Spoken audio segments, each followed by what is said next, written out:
Hello, welcome to another video.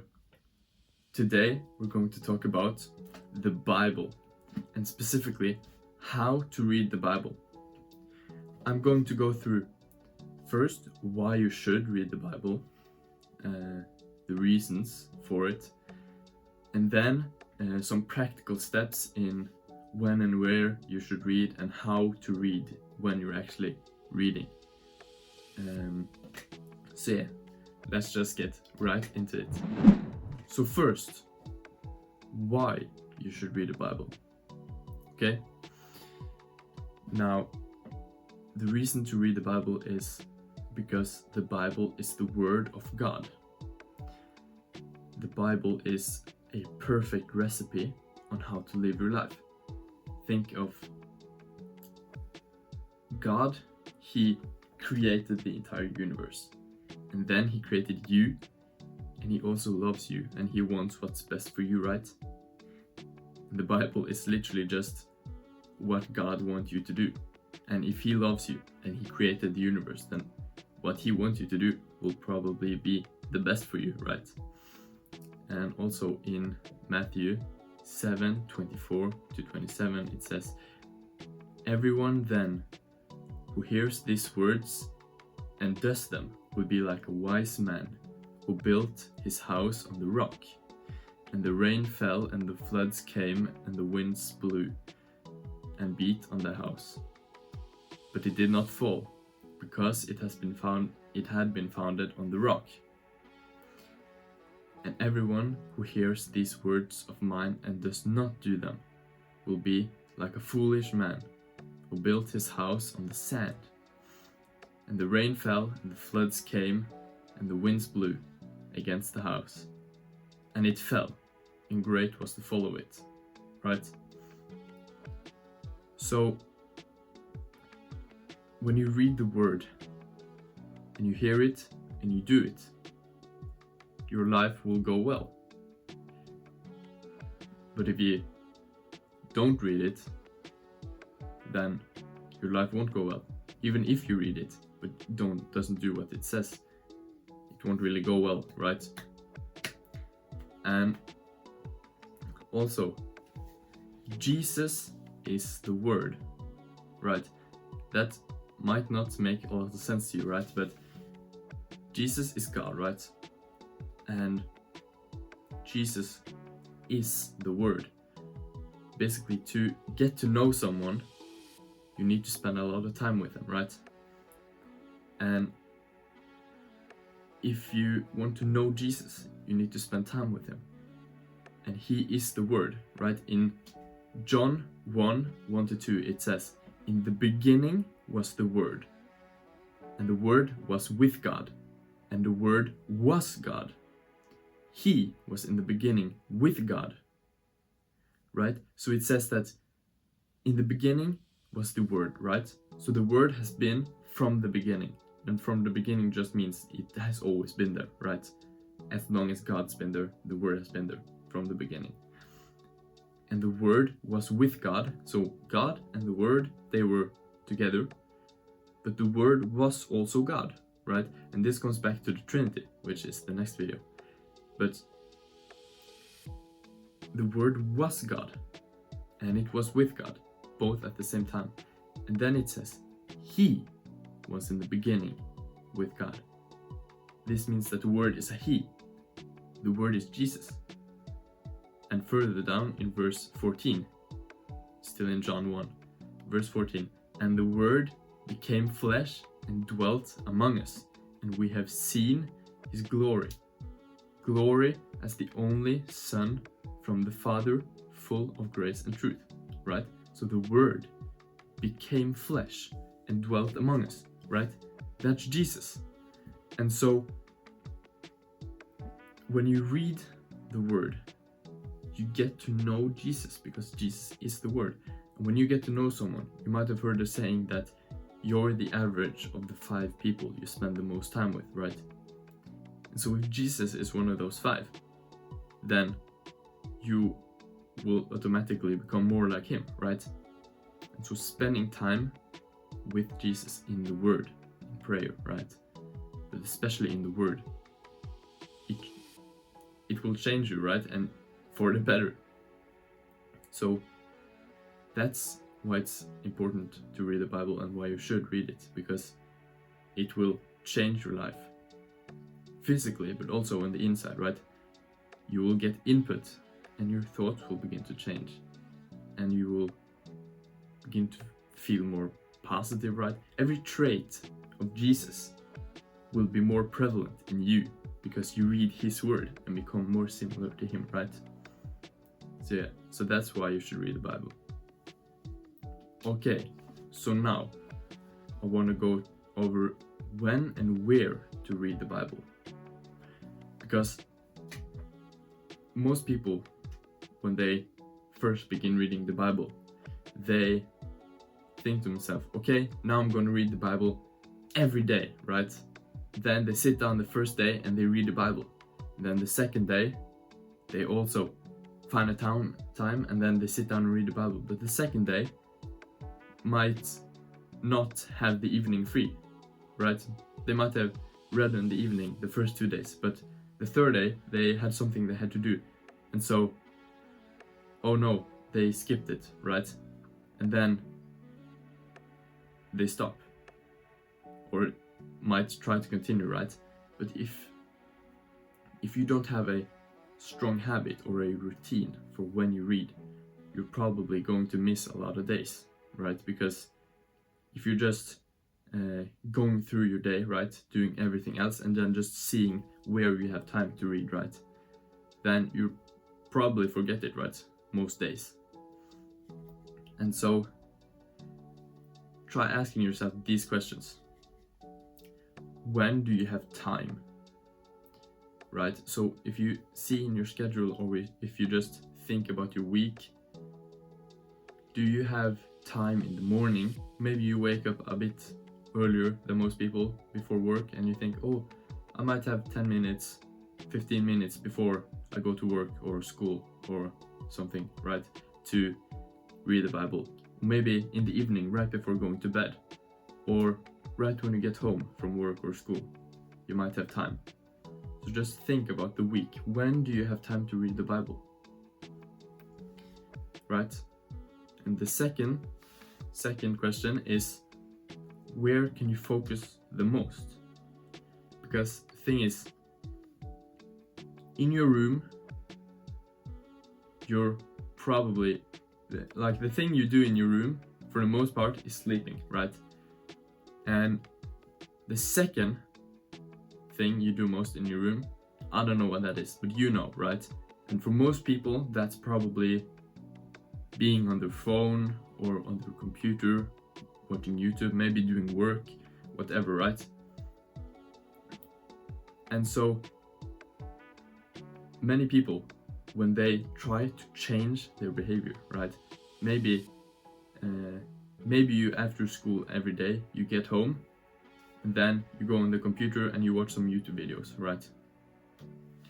Now, if you try to change that and begin reading the Bible instead of watching YouTube videos, there's a big chance that it will be very, very hard, because your brain is used to going into the room and watching YouTube videos.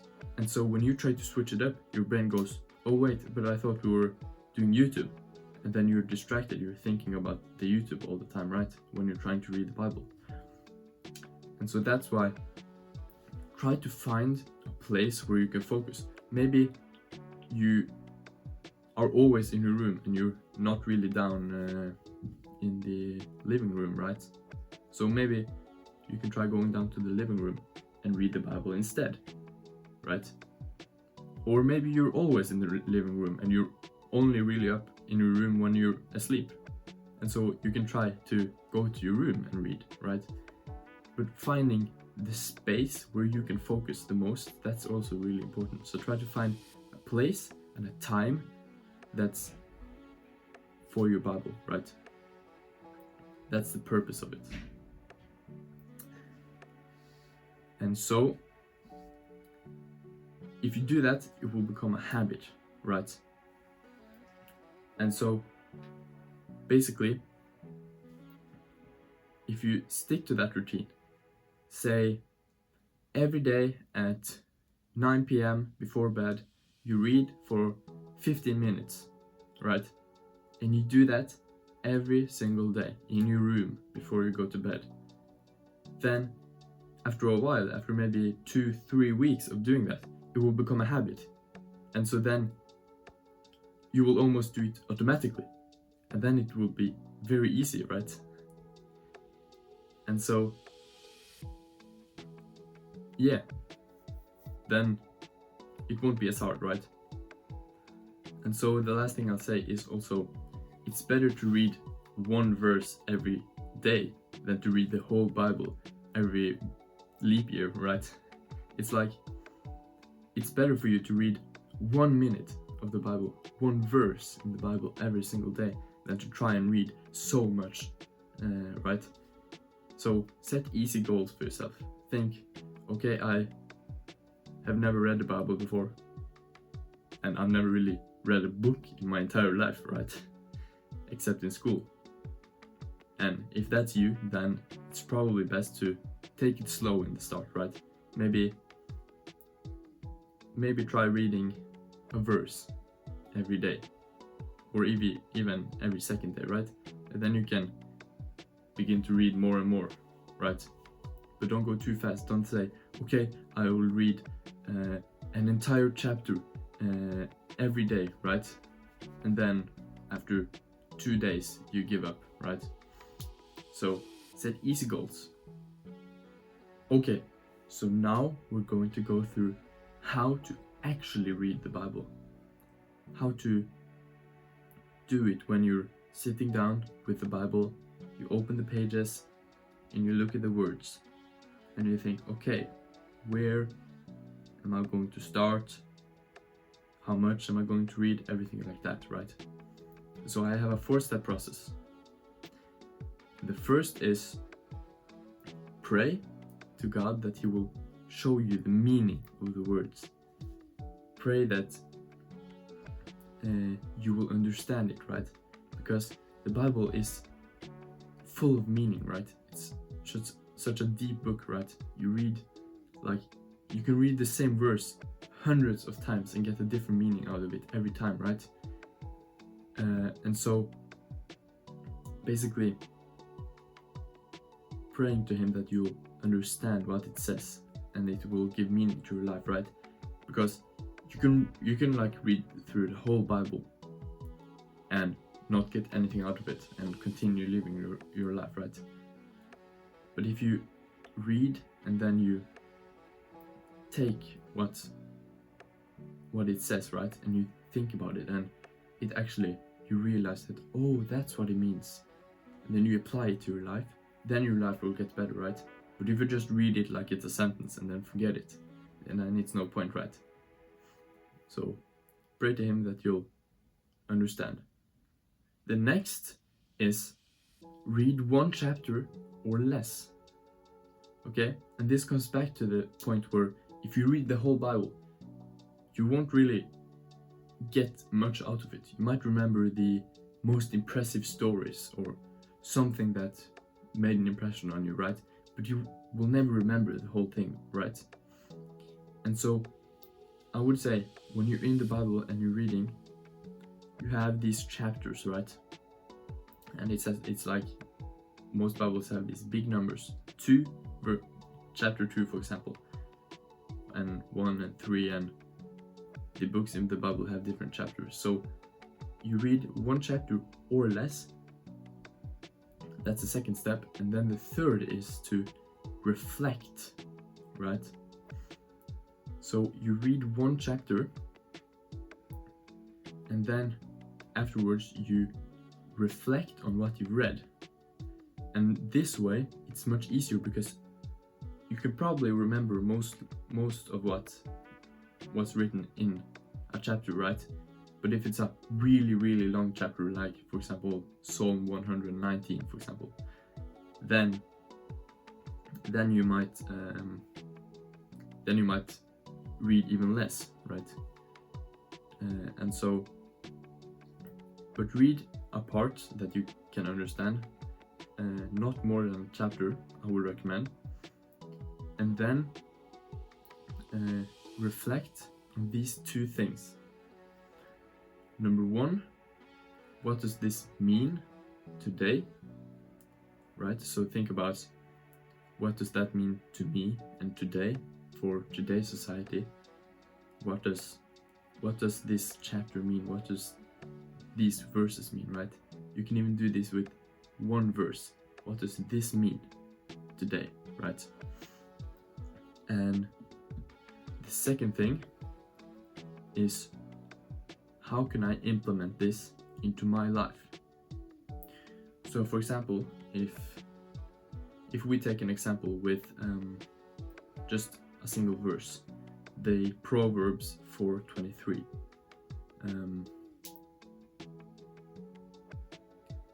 I don't know how you say that in English. If we take an example of one verse, Philippians 4:13, I can do all things through Christ who strengthens me, right? Then you ask those two questions of reflection, right? What does this mean today, right? You think, well, it means that whatever hard things come into my life, if I'm feeling down or if it's really tough at work or in school, right? Then Jesus is with me and I will succeed in the things I'm doing if I walk with Jesus, right? And how can I implement this into my life? Well, I might try to, or I might try to have a more positive outlook, right? I try to remember this verse, right, in my life. Jesus gives me strength, right? And so to implement this to my life, whenever things get hard, I need to remember this and I need to continue forward. I need to still try, right? Even though it gets hard. Don't give up, right? And so this is how you can really get a lot of value out of it, right? Because if you just read the sentences and then forget them, then it's no point, right? And so if you do this and you read and reflect upon the things, then you will get more out of it, right? And then the fourth step, the last one, is to end with prayer, right? So you start with prayer and you end with prayer. And the prayer on the end, it's that God will help you to implement things into your life, right? So you pray that you will understand the verses, right? And then you read them, and then you reflect and you understand what this means, and you think, how can this help me in my life? How can I implement this into my life, right? And then you pray to God that He will help you to implement and help you to put this into practice into your life, right? And so now you have this really powerful package where you can take whatever is in the Word and it becomes part of your life, right? And that helps so much with everything about your life, right? So that's the reading structure, how to read, the 4 steps: prayer, reading, reflection, and prayer. And so the next step is where in the Bible to read, right? Because the Bible is made up of 66 books, right? The Old and the New Testament, right? Many different books, the Gospels and the books of Moses, right? And many different places. So where do you start to read, right? And I would say, if you have never read the Bible before, you should begin with the Gospels, because the Gospels, that's like the main story of Jesus in the Bible, right? And so there are 4 Gospels: the Gospel of Matthew, the Gospel of Mark, the Gospel of Luke, and the Gospel of John, right? They might have different names in your language if you're not English. And they are a bit different, right? They talk about the same things. Some things are excluded in John that are in Luke, and some things are not in Luke that are in Matthew, for example, right? But that's because the disciples, or the people who wrote these Gospels, they had kind of a different approach, and they had different goals, right? So Matthew is generally considered, he wrote his gospel to the Jews, right? So the target audience, basically, he wrote the letter, and he wrote it for the Jews in Jerusalem and the people around. So he wrote about Jesus for them, right? And so he writes about a bit about the Old Testament, right? References a bit to the Old Testament because the Jews would know about that, right? But this is also the gospel where we find the most part of the Sermon on the Mount, right? Which is a lot of Jesus's most famous teachings. So yeah, I would recommend reading any one of the Gospels, right? But Matthew is a great one. And the next is Mark, and that is mostly focused on what Jesus did, right? On his actions, right? And it includes many of the miracles Jesus did, right? So Mark was more of a practical guy, if you can say, right? When he wrote about what Jesus actually did, his miracles and whatever he did, right? So yeah, and it's written kind of more in an everyday style than the other, right? With more like, yeah, it's not written as formally, right? And then Luke, he tries to write in a chronological order, right? So he writes basically from the birth of Jesus and then all the way to his death, and he tries to like write in the correct order and put in like the most important things. And this is also where we find the Christmas gospel, right? The story about how Jesus was born and Mary and Joseph, right? Him as a child, how they fled to Egypt, everything like that, right? The Christmas gospel. That's in Luke. And then we have John. And now John, he talks about Jesus's character and who he is. He talks about Jesus as God, right? And so basically it's very deep, and it gives you a clear insight into who Jesus is, right? But it might be hard to understand for some who have never read the Bible, right? Because it uses a lot of like images and pictures, and yeah, it's kind of the opposite of Mark, right? If Mark is written like every day and not formal, John's is written like very formal with a lot of like almost philosophical or like these ideas, right?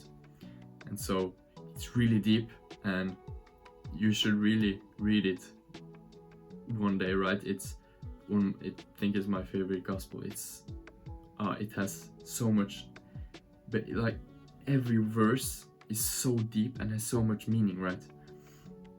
But yeah, if you're a first-time reader, haven't really read the Bible before, maybe don't start with John, because it might be hard to understand. So those are the Gospels. Now, based on what I said, you can like choose what to read.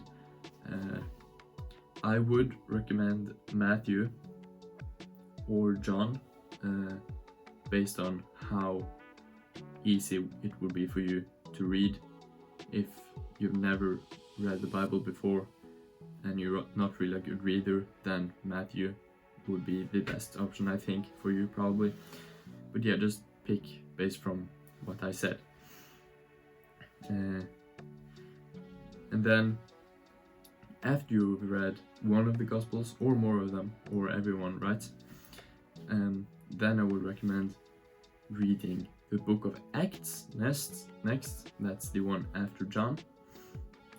And then Paul's letter to the Romans, that's the one after that, right? So basically, if you begin with Matthew, you can read just down to the Romans, first Matthew, Mark, Luke, John, the Acts, and then Romans, right? Just in order. So that's entirely possible.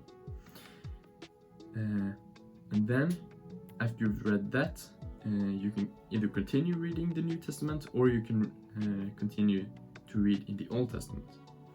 If you continue with the New Testament, I think you could just continue to reading down in order, right? After that, it's Corinthians and I can't think in English, but yeah, just down. But if you want to read the Old Testament, I would recommend the Proverbs, the Psalms, and the 5 books of Moses, right? Genesis, Exodus, Leviticus, Numbers, and Deuteronomy. Yeah, that's a weird name. But anyway, yeah, the first 5 books in the Bible, right? So yeah, in the New Testament you can just continue to read, and then in the Old Testament, the Proverbs, Psalms, and the 5 books of Moses, right? And I'll link a PDF file below with all the chapters in every book in the Bible, so you can print that out and you can cross them out as you've read them, right? So you can see what you've read. If you don't have a printer, you can just draw that on a piece of paper, or you can just have it online or something, right? Or you can also, in most Bibles, right, you have, if I can find it here, where is that?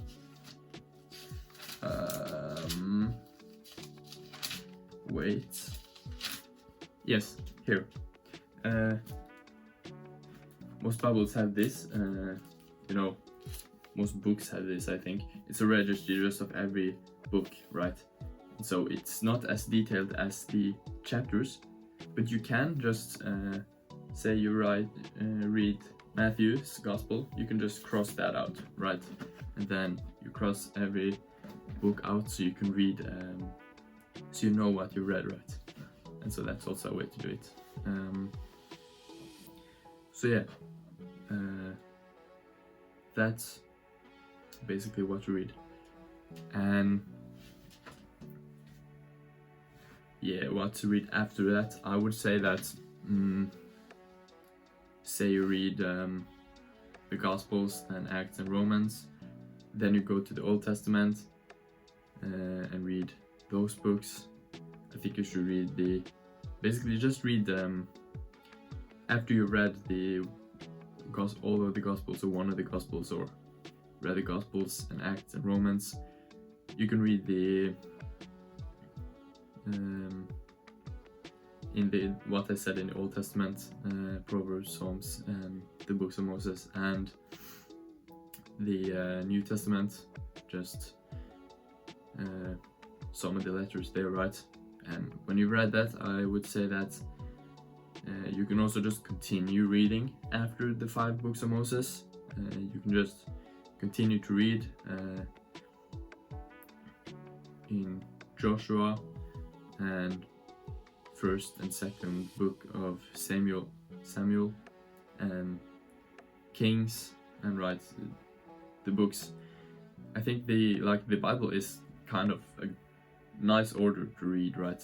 The books are are in a nice order, so you don't need to jump around a lot, right? But so yeah, when you read that, you can just continue in the Old Testament and the New Testament, right? But you'll figure that out, right? So yeah, so to summarize the video, first, why you should read the Bible is because it's the Word of God, and it helps you know Jesus and to do what's right, and it helps you in your life. And then you should make it a habit to read at the same place and same time every day or every other day, or yeah, just make a routine. These days in the week I will read this time, this place. And then when you read, you pray, read, reflect, and pray in that order. And then begin with one of the Gospels, or all of them. Continue with Acts, the rest of the New Testament, or the Old Testament. And so yeah, that's the entire video. Stay blessed. Amen.